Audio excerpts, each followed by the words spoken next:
Hello, everybody, and welcome back. It is the Dependent Fanatic channel, and what a week we had for Michigan athletics. We had a cornerback transfer commit, a basketball transfer commit. Adam Fantilli might be back another year for Michigan hockey, and the Big Ten schedule for 2024 and 2025 has been released. So a lot to go over here in this video. Let's get started. Michigan got a cornerback transfer from the University of Massachusetts. His name is Josh Wallace, and he adds at least depth to a position that I deemed the weakest link for Michigan football in 2023. I said at least depth because he could potentially be the starter opposite Will Johnson. Josh had 41 tackles, 2 interceptions, and 8 passes defensed last year as a junior. And I think he can slide right in there, like I said, opposite of Will Johnson.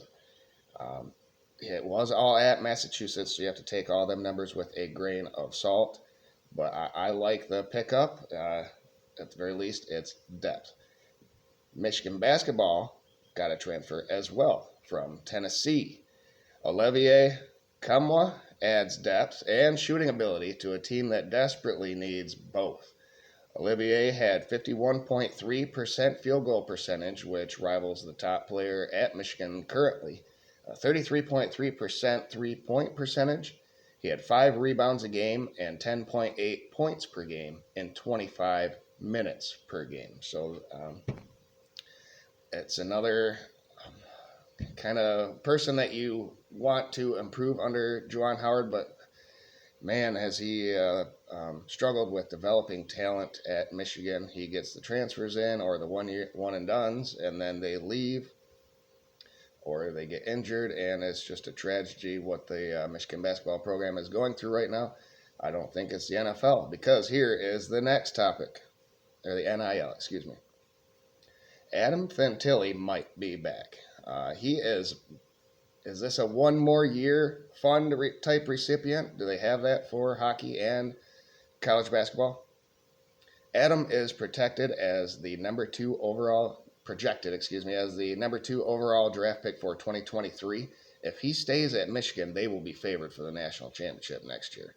I think that they would be favored. He is the Hobie Baker Award winner, which goes to the best player in college hockey.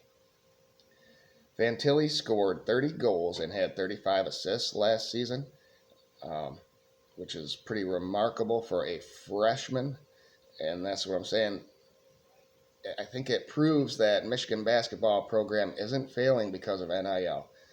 Or maybe it just means that Fantilli wants his degree and wants to stay at Michigan and loves Michigan. His brother Luke is still on the team, I believe, so that may be a factor as well for Adam coming back and trying to win the national championship for Michigan hockey. Now, the big news. The Big Ten schedule for 2024 and 2025 was revealed. It looks as if Michigan has 2 protected Big Ten games as of right now. Every team has a different amount of protected rivalries, which is kind of confusing. But as of right now, Michigan State and Ohio State are those 2 protected games. In 2024, Michigan will play the aforementioned Michigan State. They are at Ohio State. And then their road games are at Illinois, at Rutgers, and at USC. Maryland, Minnesota, UCLA, and Wisconsin will all be at home in 2024. They do not have the times or the dates set for these games yet. That is kind of a gauntlet. At Ohio State, at Illinois, at USC. And then you got Michigan State, Wisconsin, UCLA, Minnesota, Maryland, all at home. Big Ten champions now, I think with the additions of USC and UCLA, could have 2 losses in the future going forward, more so than not maybe. It's going to be hard for a undefeated team to go through the Big Ten now, unless they're just uber talented. But especially those playing non-conference opponents versus the likes of Texas and Oklahoma, which Michigan has on the schedule in the next 4 seasons. after 2023. But Michigan needs to beat those teams to enter an era where the Big Ten is better than the SEC, and that's what we're going for here. Big Ten games in 2025 include at Michigan State and Ohio State at home, so them flip. And then Michigan is at Indiana, at Iowa, at Maryland, and at Nebraska.